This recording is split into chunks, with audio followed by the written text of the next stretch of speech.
Daily reminders to live a more meaningful life. Picture this. You wake up tomorrow morning and somehow, mysteriously, you remember everything that truly matters. You remember that your time here is limited, that your choices define who you are, and that meaning isn't something you stumble upon by accident. You remember that every single day is an opportunity to live with purpose, to grow stronger, and to contribute something valuable to the world. How would that change everything? Most of us spend our days reacting to whatever life throws at us, bouncing from one distraction to the next, wondering why we feel so empty despite being busier than ever. We scroll through social media comparing our behind the scenes to everyone else's highlight reel. We stress about things completely outside our control while neglecting the one thing we can actually influence: ourselves. But what if I told you that over 2,000 years ago, some of the wisest people who ever lived figured out a practical philosophy for living that could transform your daily experience? What if the secret to a meaningful life isn't hidden in some complex theory or expensive program, but in simple, time-tested principles that you can apply starting right now? The ancient Stoics weren't just philosophers sitting in ivory towers debating abstract concepts. They were emperors, slaves, soldiers, and senators who faced real challenges: political upheaval, personal loss, betrayal, illness, and death. Yet they developed a way of thinking and living that allowed them to maintain their peace, purpose, and dignity no matter what circumstances they faced. Marcus Aurelius led an empire while dealing with plagues, wars, and personal tragedies. Epictetus was born a slave and became one of the most influential teachers in history. Seneca navigated the dangerous waters of Roman politics while building immense wealth and wisdom. These weren't people living sheltered lives. They were in the arena, fighting the same battles we face today, just in different forms. Today, I want to share with you the daily reminders that can revolutionize your life. These aren't feel-good platitudes or quick fixes. They're practical tools for building a life of genuine meaning, resilience, and peace. By the end of this video, you'll have a framework for approaching each day with clarity and purpose, no matter what challenges you're facing. The beautiful thing about Stoic wisdom is that it doesn't require you to change your circumstances to find meaning. It teaches you to find meaning within whatever circumstances you find yourself in. Whether you're struggling with relationships, career challenges, health issues, or just that general sense that life should somehow feel more significant, these principles will give you a foundation to build upon. So let's dive into these daily reminders that can transform not just how you think, but how you live. Let's explore how to wake up each morning with genuine excitement for the day ahead, how to handle setbacks with grace and strength, and how to go to bed each night knowing that you lived with intention and purpose. The foundation: understanding what we control. Before we can live meaningfully, we need to understand the most fundamental truth about human existence. There are things within our control and things outside our control. This isn't just a nice philosophical concept. It's the foundation of all peace, all effectiveness, and all genuine happiness. Epictetus, who knew something about powerlessness, having spent years as a slave, taught that our suffering comes not from external events themselves, but from our judgments about those events. He said, "It's not what happens to you, but how you react to it that matters." This might sound simple, but it's revolutionary when you really understand it. Think about your day yesterday. How much of your mental energy went toward things completely outside your control? Maybe you worried about what someone thought of you, stressed about the weather ruining your plans, or got frustrated by traffic. Maybe you lay awake thinking about global politics, your company's stock price, or whether your favorite sports team would win their next game. Here's what's within your control: your thoughts, your values, your decisions, your responses, your effort, and your character. That's it. Everything else, literally everything else, falls into the category of things you can influence at best, but never fully control. Your health? You can influence it through diet, exercise, and lifestyle choices, but you can't control genetics, accidents, or aging. Your relationships? You can control how you treat others, how you communicate, and what kind of person you choose to be, but you can't control how others respond or what they choose to do. Your career? You can control your work ethic, your skills development, and your integrity, but you can't control market conditions, office politics, or your boss's mood. This distinction changes everything because it shows you exactly where to invest your mental and emotional energy. When you catch yourself worrying about something outside your control, you can redirect that energy towards something you can actually do something about. Let me give you a practical example. Imagine you're stuck in traffic and running late for an important meeting. The old way of thinking creates stress. This is terrible. I'm going to be late, and everyone will think I'm unreliable. This always happens to me. Why didn't I leave earlier? You arrive at your meeting, frazzled and defensive. The Stoic approach recognizes that traffic is outside your control, but your response isn't. You might think, I'm stuck in traffic, which I can't change. What I can control is how I use this time and how I handle being late. I can call ahead to let them know, use this time to mentally prepare for the meeting, or simply practice patience. When I arrive, I can be present and professional rather than apologetic and scattered. Same situation, completely different experience. One leaves you feeling like a victim of circumstances. The other leaves you feeling capable and in charge of your own life. This principle applies to every area of life. Someone criticizes your work. You can't control their opinion, but you can control whether you learn from valid feedback and whether you let invalid criticism affect your self-worth.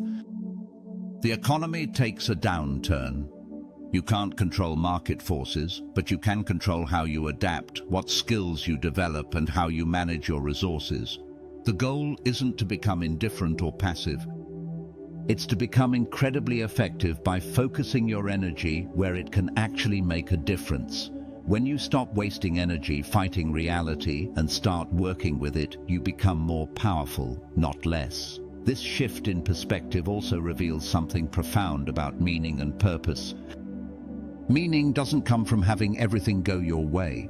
It comes from responding to whatever comes your way with wisdom, courage, justice, and self-discipline. These are the 4 cardinal virtues of Stoicism, and they're entirely within your control, regardless of your circumstances.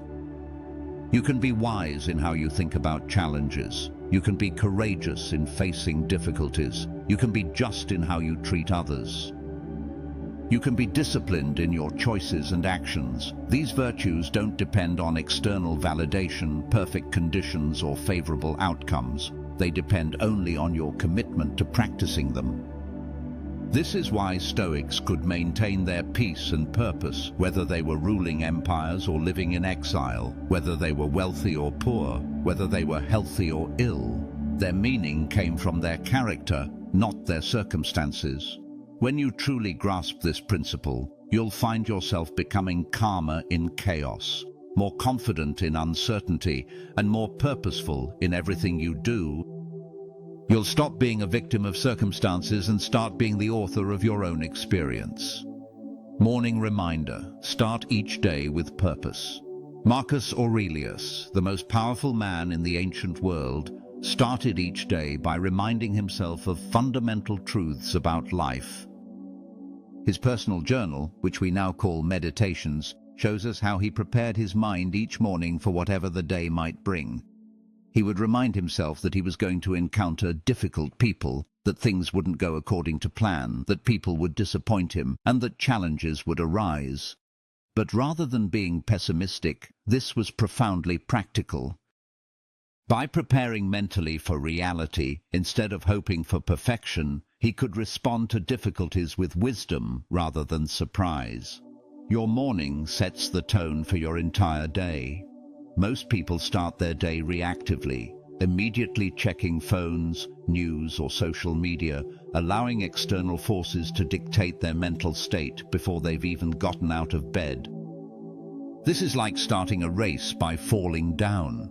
You spend the rest of the day trying to catch up to a sense of control and purpose you never established in the first place.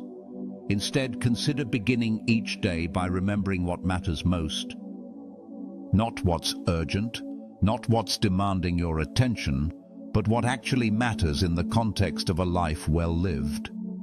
Ask yourself, what kind of person do I want to be today? This isn't about grand gestures or life-changing decisions, it's about character. Do you want to be patient or reactive, kind or indifferent, focused or scattered, grateful or entitled? These choices are available to you regardless of what happens around you. Remember that this day is a gift. The Stoics practiced memento mori, remembering death, not to be morbid, but to be grateful. You didn't earn today, it was given to you. The people you'll interact with, the opportunities you'll have, the simple ability to think and choose and act, these are extraordinary privileges that many people no longer have and that you won't have forever. This awareness creates urgency without anxiety. When you remember that your time is limited, every moment becomes precious, not in a frantic way, but in a purposeful way. You're less likely to waste time on trivial arguments, mindless scrolling, or activities that don't align with your values. Set an intention for the day based on virtue rather than outcomes. Instead of, I will close this deal, or I will get this promotion, try, I will be honest in all my communications, or I will approach challenges with curiosity rather than frustration. You can control virtue. You can't control outcomes. When your sense of success comes from character rather than circumstances, you're building a foundation that can't be shaken. Practice gratitude, but make it specific and personal. Don't just think, I'm grateful for my family. Think about a specific moment yesterday when someone you love made you laugh, or helped you with something, or simply existed in your life in a way that made it better. Feel the emotion of that gratitude, not just the intellectual concept. Consider the day ahead as an opportunity to practice wisdom. Every interaction is a chance to be more patient. Every challenge is a chance to be more resilient. Every decision is a chance to align your actions with your values. This transforms your daily routine from a series of tasks to complete into a series of opportunities to grow.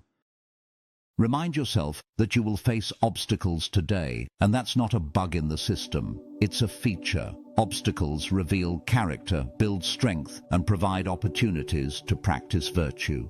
Without challenges, there would be no growth. Without growth, there would be no meaning. Prepare your mind for the possibility that today might be your last. This isn't meant to create anxiety, but clarity.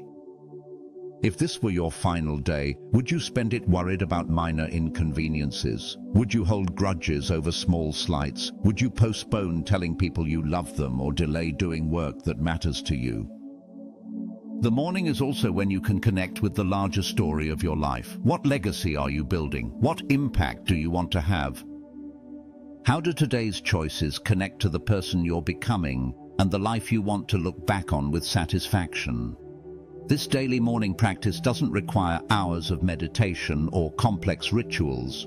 It can be as simple as 5 minutes of intentional thinking while you drink your coffee or walk to work.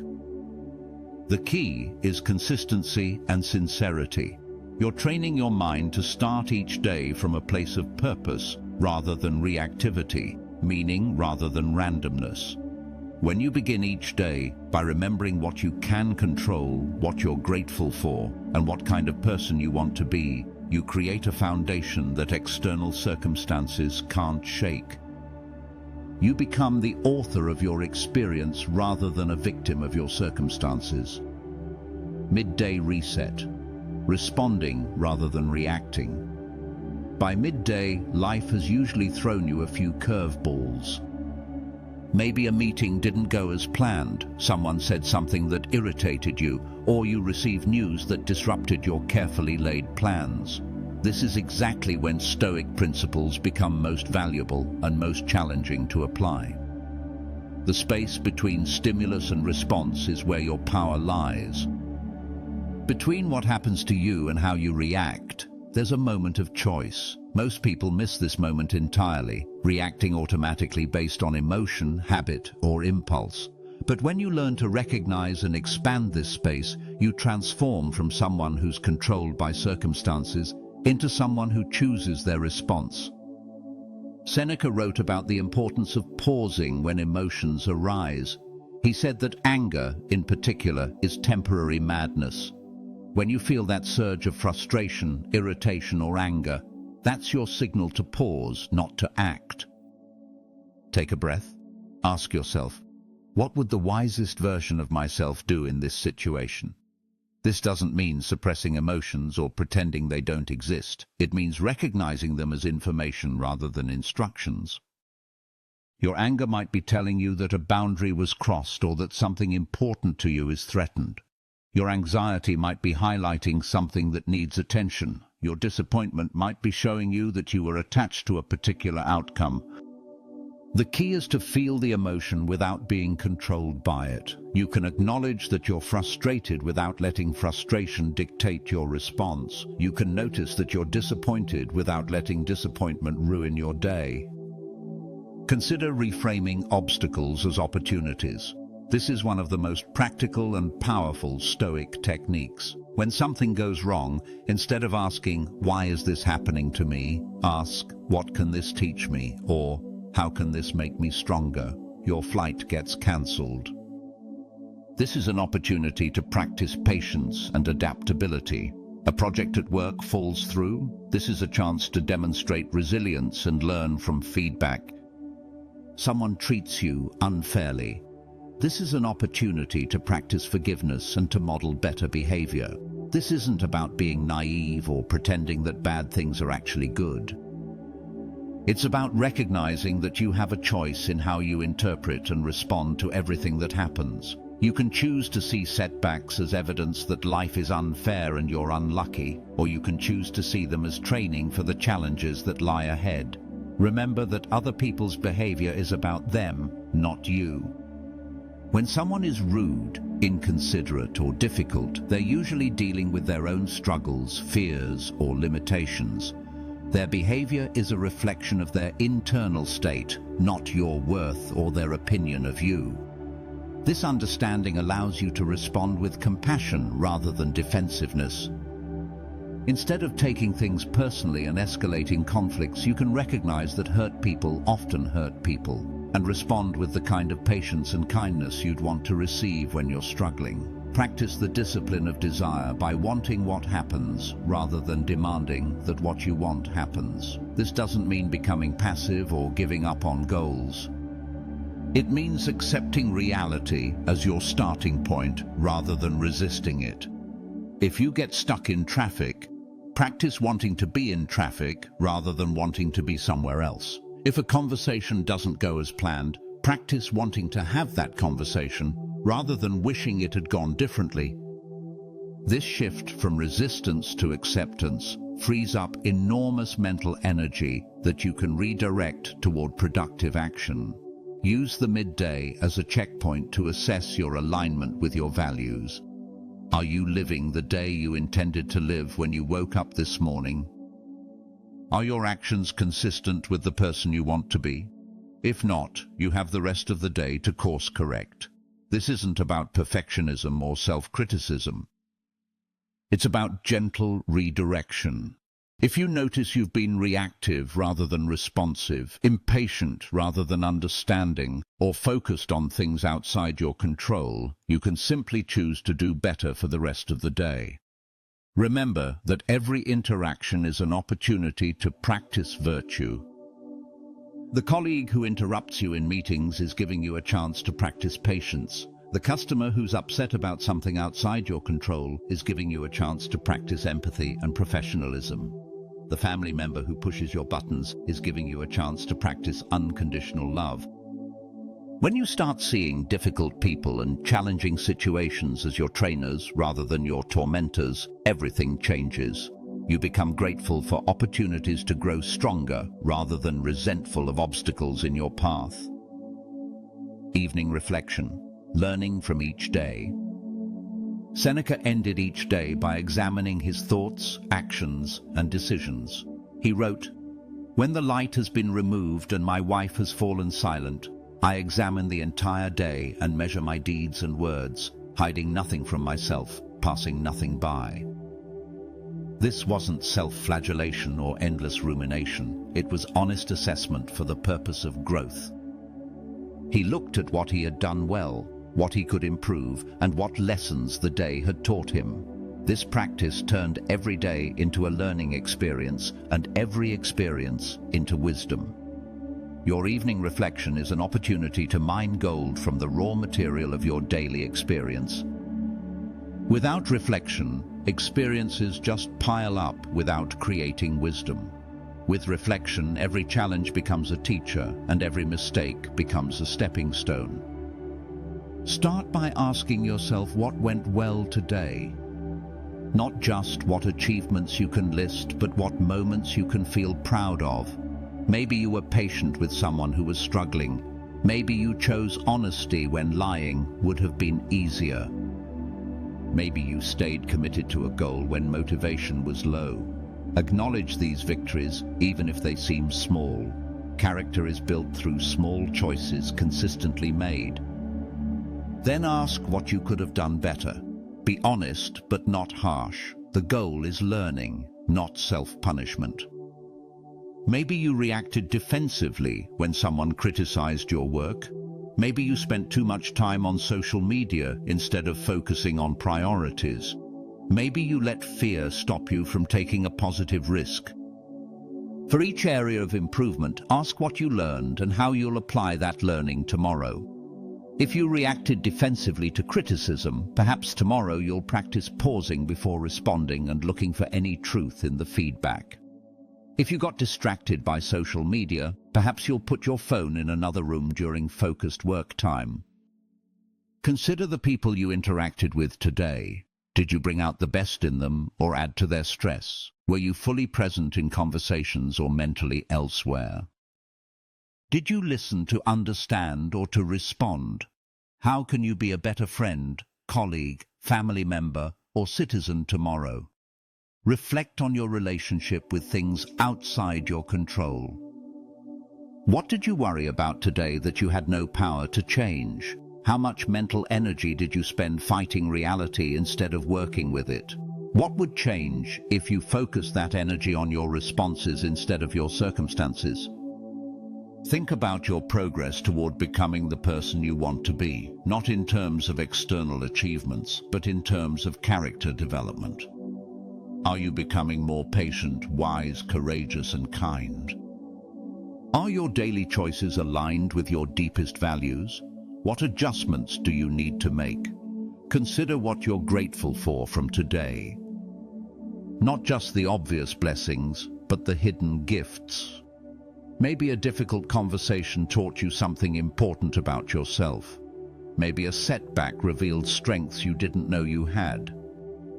Maybe an ordinary moment with someone you love reminded you of what really matters. Ask yourself what today taught you about life, relationships, work, or yourself. Every day contains lessons if you're looking for them. Sometimes the lessons are practical. This approach works better than that one. Sometimes they're deeper. This is what really matters to me. Sometimes they're surprising. I'm stronger than I thought I was. Prepare your mind for tomorrow by setting an intention based on today's learning. If you discover that you're more patient than you thought, how can you use that strength tomorrow? If you realize that you avoid difficult conversations, how can you practice courage tomorrow? If you notice that you're happiest when you're helping others, how can you look for opportunities to serve tomorrow? End your reflection by remembering that tomorrow is not guaranteed. This isn't meant to be morbid, but motivating. If you had to live today over again, would you be satisfied with how you spent it? If not, what would you change? How can you bring that intention to tomorrow while you still have the chance? This evening, practice creates a learning loop that accelerates your growth and deepens your sense of meaning. Instead of days just passing by in a blur of activity, each day becomes purposeful, and each experience becomes valuable. You begin to see your life as a work of art that you're consciously creating rather than a series of random events happening to you. The evening reflection also helps you sleep better because you've processed the day's experiences and extracted their value. Instead of replaying conversations or worrying about tomorrow, you can rest in the knowledge that you've learned from today and set your intention for tomorrow. Weekly perspective. Building character through challenges. At the end of each week, step back and look at the larger patterns. Weekly reflection allows you to see themes that daily reflection might miss and to assess your progress on the longer journey of character development. The Stoics understood that character isn't built through comfort and convenience.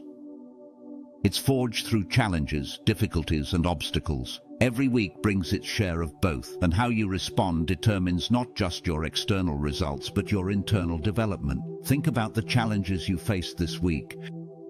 Instead of viewing them as interruptions to your life, consider them as the very means by which your life develops meaning and strength. The difficult conversation you had to navigate, the project that didn't go as planned, the relationship conflict you had to work through, these weren't obstacles to your growth. They were your growth. Marcus Aurelius wrote, "The impediment to action advances action. What stands in the way becomes the way." This isn't just philosophical poetry, it's practical wisdom. The skills you develop by overcoming obstacles become the foundation for handling future challenges. The patience you build by dealing with difficult people serves you in every relationship.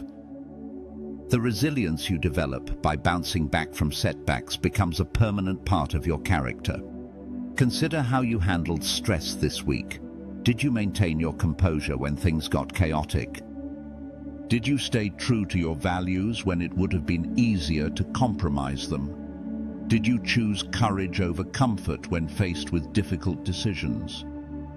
These moments reveal who you're becoming. Look at your decision-making patterns. The Stoics practice 3 disciplines: the discipline of desire, wanting what you get rather than getting what you want; the discipline of action, acting for the benefit of the common good; and the discipline of assent, thinking clearly and not being carried away by false impressions. In the discipline of desire, ask yourself, did I accept reality as my starting point this week? Or did I spend energy wishing things were different? Did I find contentment in what I had while working toward what I wanted?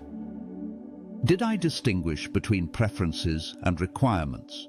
In the discipline of action, consider, were my actions this week motivated by what would benefit everyone involved, or just what would benefit me? Did I consider the broader impact of my decisions?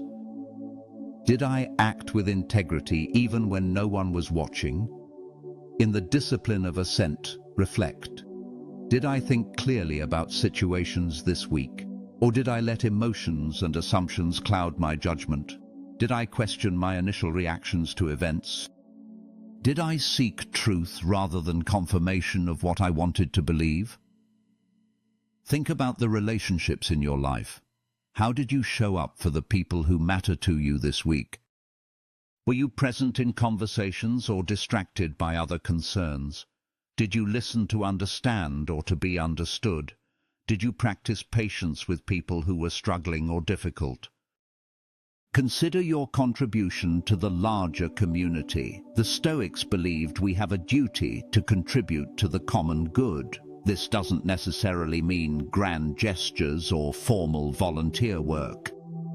It can be as simple as being kind to service workers, helping a colleague with a project, or choosing to be part of solutions rather than complaints. Assess your relationship with adversity. Did setbacks this week discourage you or teach you? When things didn't go according to plan, did you adapt quickly or resist reality? Are you becoming more resilient, or are you still expecting life to be easier than it is? Reflect on your inner dialogue. What stories did you tell yourself about events this week? Were you the victim of circumstances or the author of your responses? Did you focus on what was wrong or look for what was possible? Consider your legacy in the making. If you lived every week the way you lived this week, what kind of life would you create? What kind of person would you become? What impact would you have on the people around you? Are you proud of the direction you're heading? Look at your growth over time. Are you becoming more patient, wise, courageous, and just? Are you better at handling stress than you were a month ago? Are your relationships deeper and more authentic? Is your work more aligned with your values? Remember that character development isn't linear. Some weeks you'll feel like you've made significant progress. Others will feel like you've taken steps backward. This is normal and natural. The key is the overall trajectory over time, not perfection in any given moment. Use your weekly reflection to set intentions for the coming week. Based on what you learned about yourself, what would you like to practice more intentionally? What patterns would you like to change? What opportunities do you see to grow stronger? The weekly perspective reminds you that you're not just living individual days, you're creating a life. Each week is a chapter in the story you're writing about who you are and what you stand for. When you view your challenges as character-building opportunities and your setbacks as training for future strength, every week becomes meaningful regardless of external circumstances. Monthly Deep Dive, aligning actions with values. Once a month, create space for deeper reflection on the direction of your life and the alignment between your stated values and your actual choices.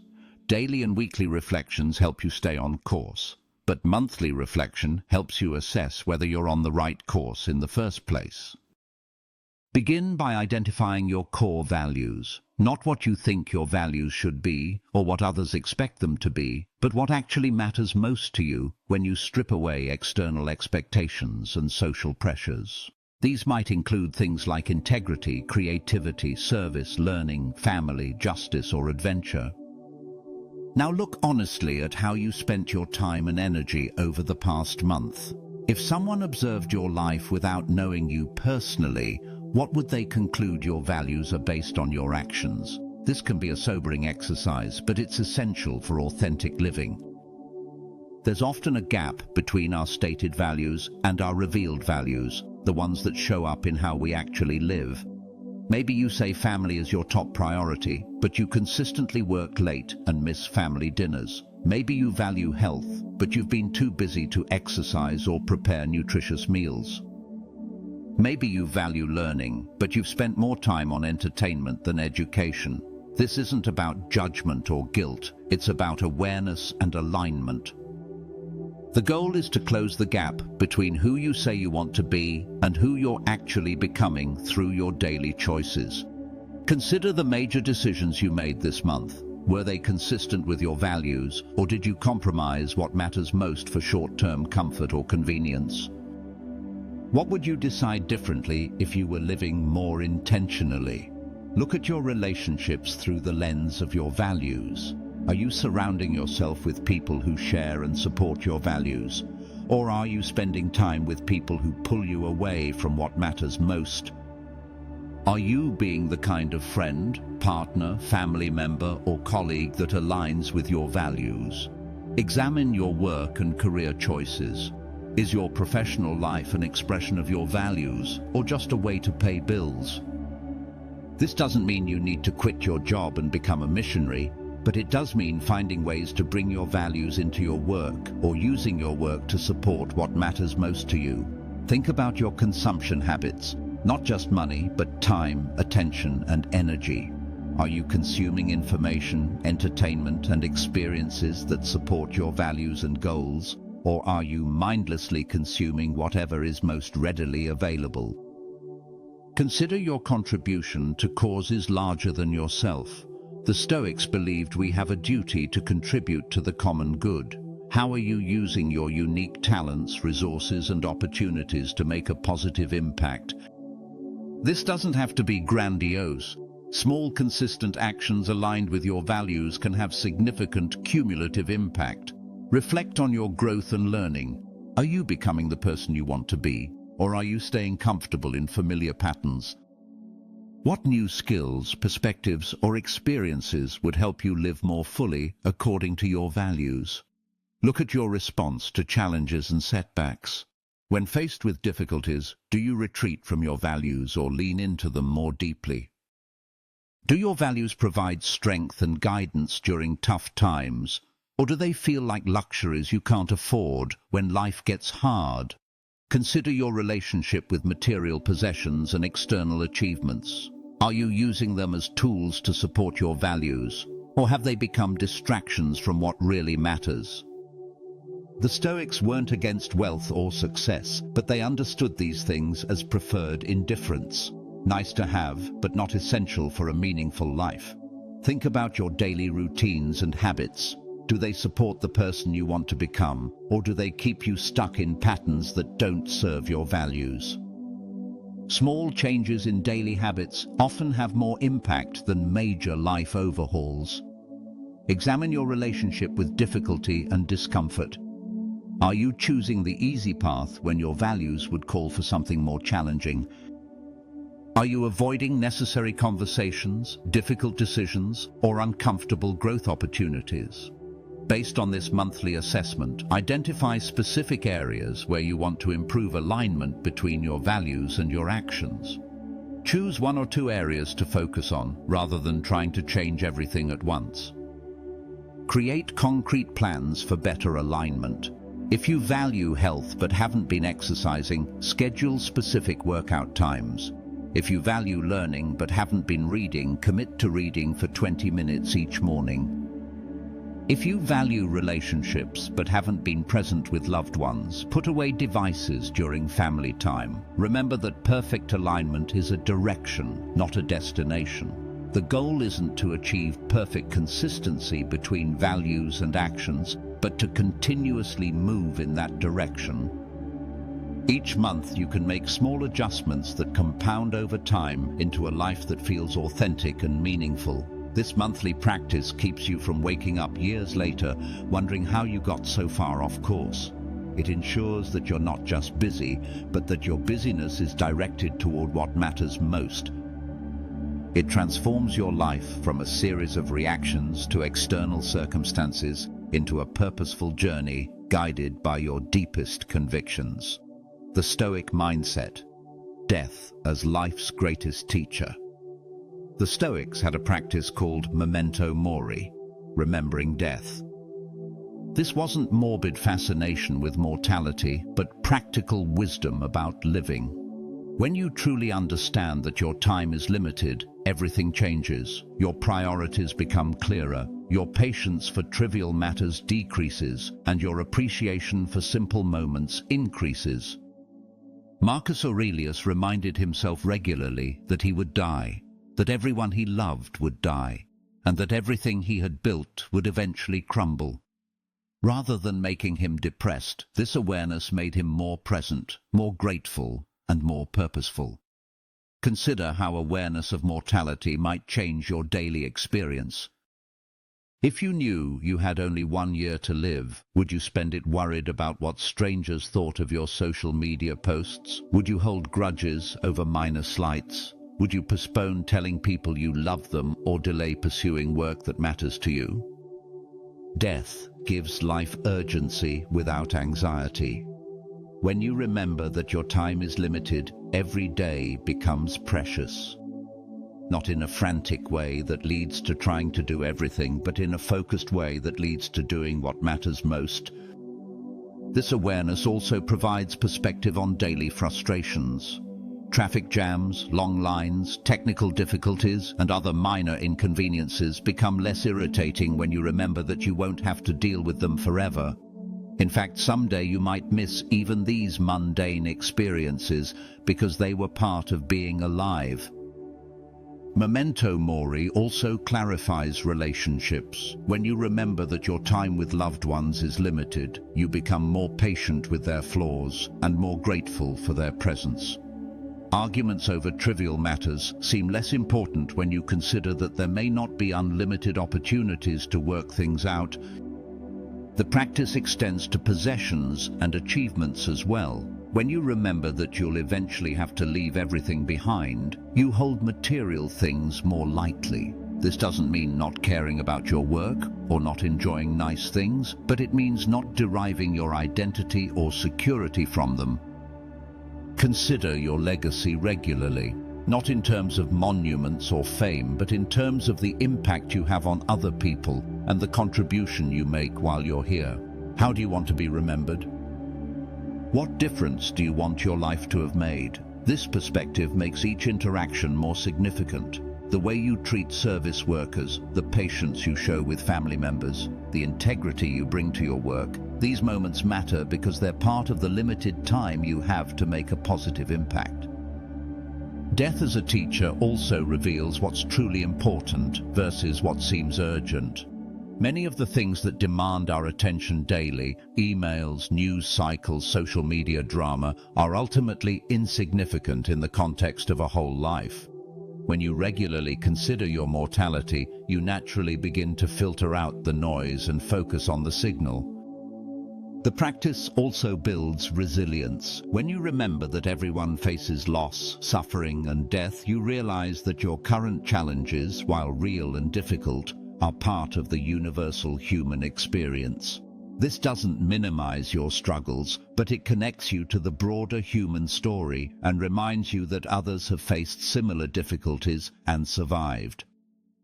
Use memento mori to motivate action rather than procrastination. Instead of thinking, "I'll do that someday," the awareness of mortality encourages, if not now, when. This creates healthy urgency around meaningful pursuits while reducing anxiety about trivial concerns. The practice also cultivates gratitude for the present moment.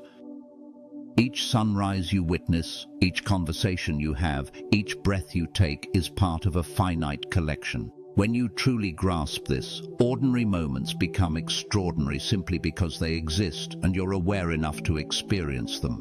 Remember that death is the great equalizer.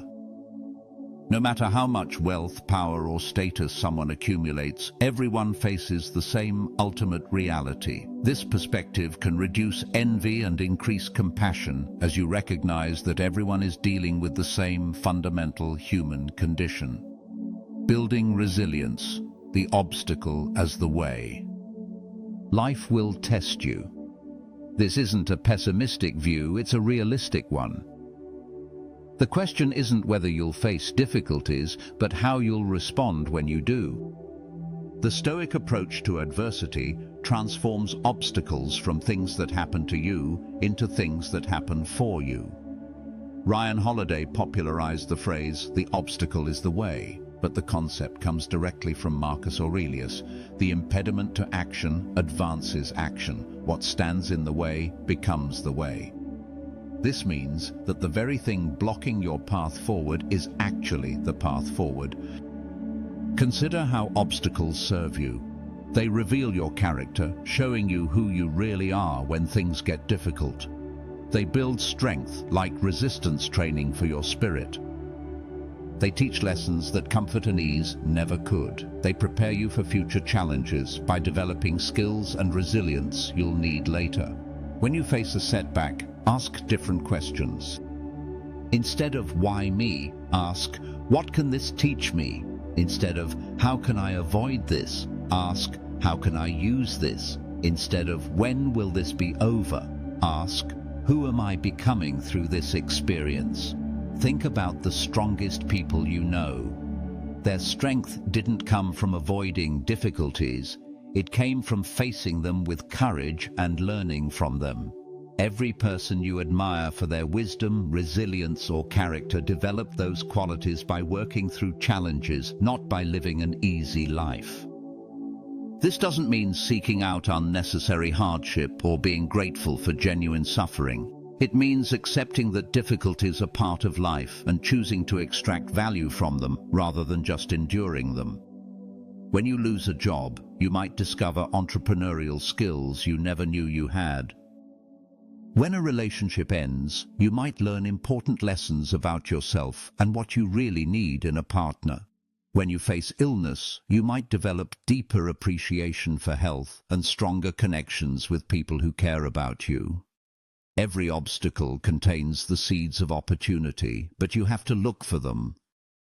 The bankruptcy that forces you to reassess your relationship with money, the criticism that helps you improve your work, the betrayal that teaches you to trust more wisely, the failure that redirects you toward a better path.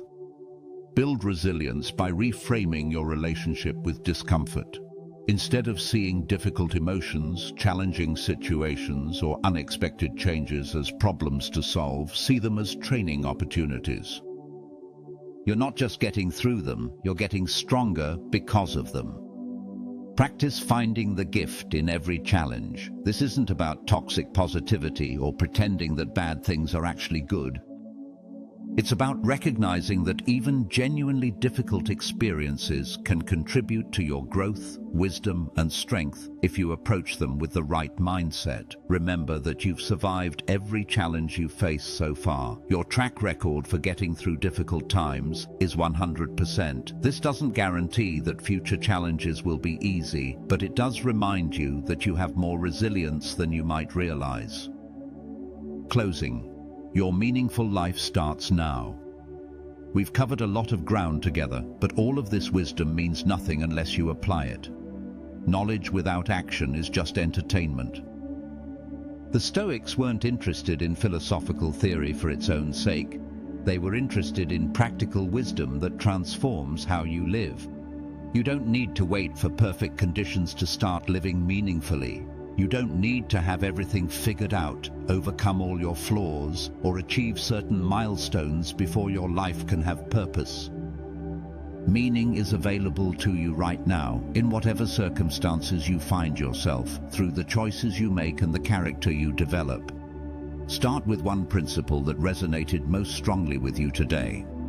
Maybe it's the discipline of focusing only on what you can control.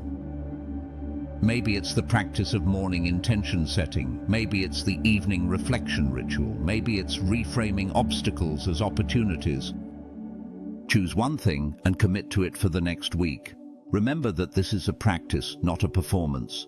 You won't apply these principles perfectly, and that's not the goal. The goal is to gradually become more intentional, more resilient, and more aligned with what matters most to you.